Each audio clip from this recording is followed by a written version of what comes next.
Good evening, students. Today we will discuss valency, okay, of chapter first, language of chemistry. Okay, so what is valency? Valency has actually two definitions, but we will discuss now only first.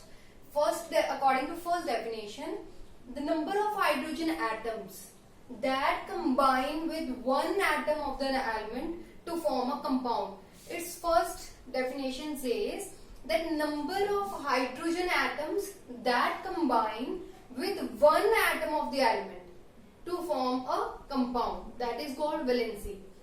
Okay, we will understand by this example. Okay, so this is the element, this compound, and this valency.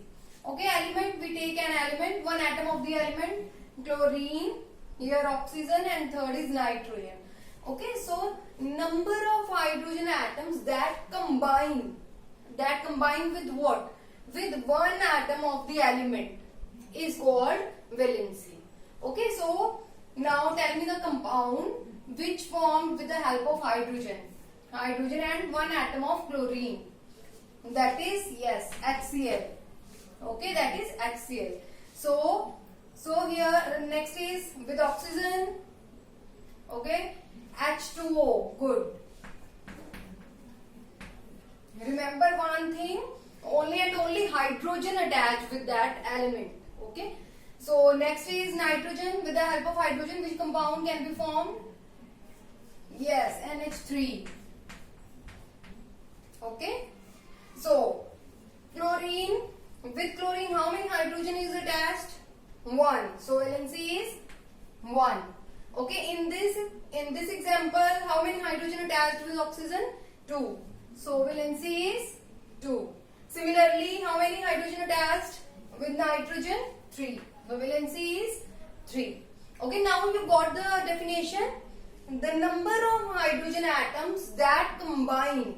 Okay, number of hydrogen atoms that combine with what? That combine with one atom of the element. Okay, one atom of the element to form a compound. It forms compound. The number of atoms attached, number of hydrogen attached, okay, that is called valency.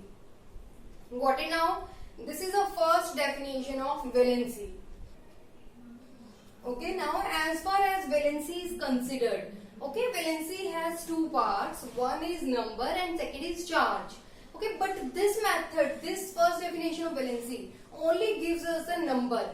Okay, not the charge. So, not the charge, and it is also not possible that every element makes compound with only hydrogen. Okay, so this method is relatively difficult to find the valency. So, we will discuss the second definition. Second definition of valency is the number of electrons lost by a metal or number of electrons gained by a non-metal to attain stable electronic configuration. Okay, this is the second definition of valency. Actually, what valency says, the number of electrons. How can we find the valency? The number of electrons lost by a metal. As you all know, the nature of metal. Metal always loses the electrons. Okay, similarly, non-metals always gain the electrons. Why they are losing and gaining? To become stable. Okay, to attain stable noble gas configuration. So, the number of electrons they lost or gained, okay, that is called valency. Okay, for example, like if we take sodium, okay, sodium Na, its atomic number is 11. Okay, so its configuration is 281. First shell maximum contains 2 electrons, second maximum contains 8 electrons, and third 8. But now in this shell we will put 1 electron because total electrons are 11.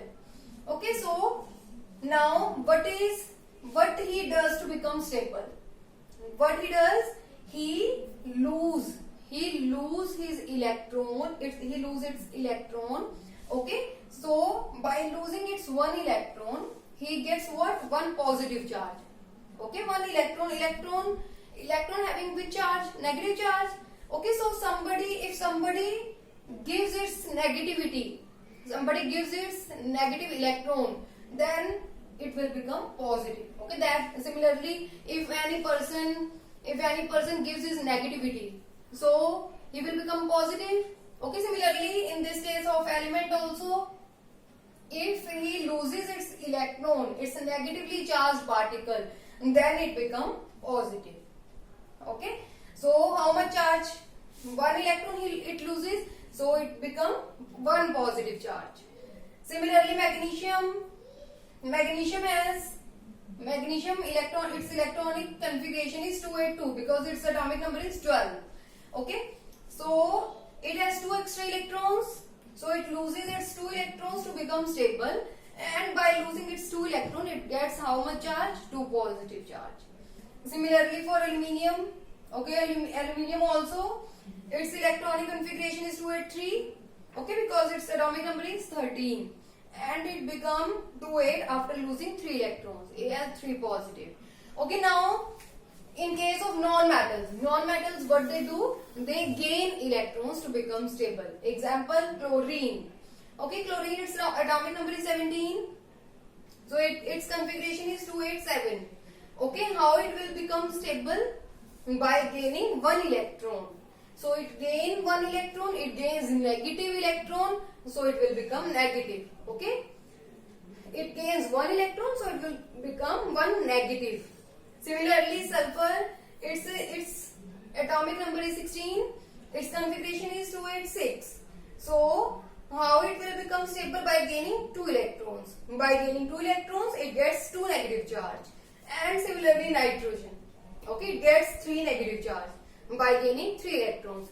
Okay, those, whether metals or non-metals, those gaining 1 electron or losing 1 electron, they both come in the category of monovalent. Okay, monovalent means one charge. Okay, that will be positive, that can be positive or negative. Okay, one charge, having one charge. Similarly, which are having two charge. Okay, whether it is positive or negative. Okay, they are called divalent. Okay, next is aluminium. Like aluminium, it gets 3 positive charge, and nitrogen it gets 3 negative charge. Okay, so it becomes trivalent, whether it is positive or negative. Okay, this is the second definition of the valency. Okay, now we will discuss variable valency. Okay, variable valency, it is some elements which shows more than one valency. Okay, there are some elements in the periodic table which shows more than one valency. Okay, so they shows variable valency. Variable means they shows more than one valency.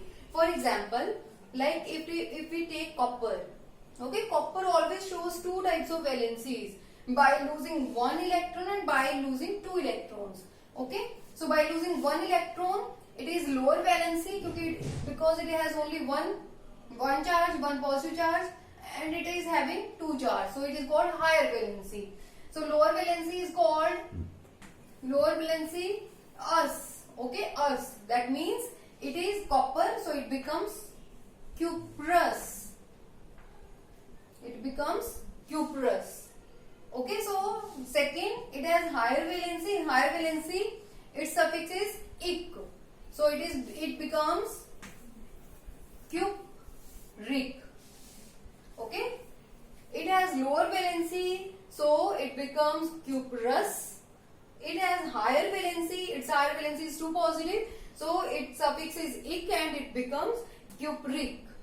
Okay, similarly, next example, like iron. Okay, Fe, it also shows 2 types of valency, 2 positive and 3 positive.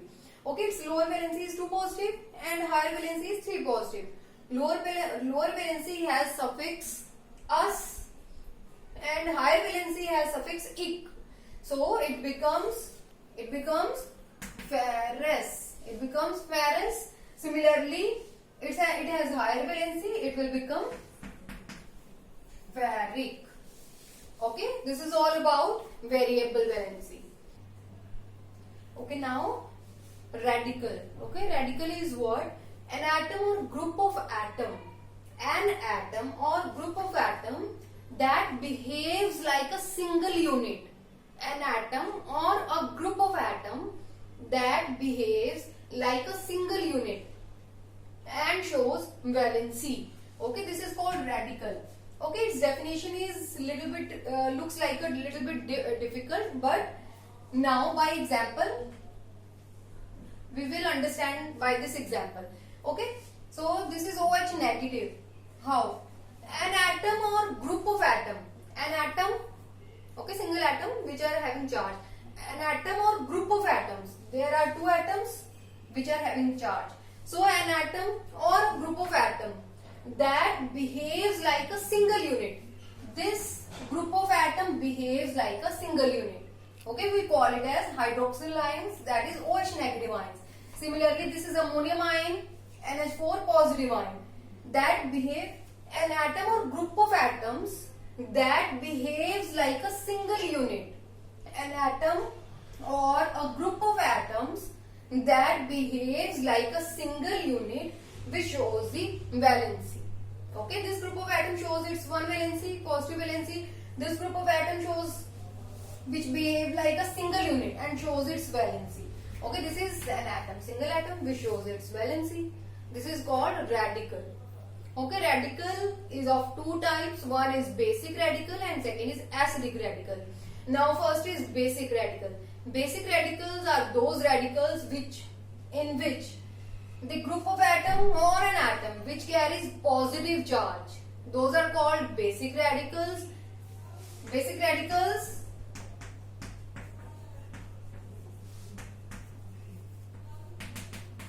which carry what? Which carries positive charge. Those are called basic radicals.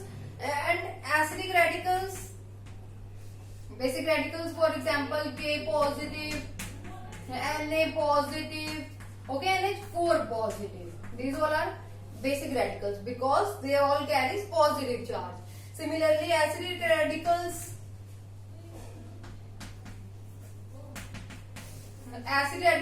which carries negative charge. Okay, negative charge like Cl negative, Br negative, OH negative, which are having negative charge, those are called acid radicals. Now got it, radical? So students, our next topic is writing the chemical formula. Okay, for writing the chemical formula, firstly you should know about the valencies of the different atoms and compounds. Okay, so for this refer to your book, for the table given in your book, so refer to that table. Okay, you should practice that table because that table is very necessary to write the chemical formula. So first practice in your notebook and learn that the valencies of the different atoms or compounds. Okay, thank you students.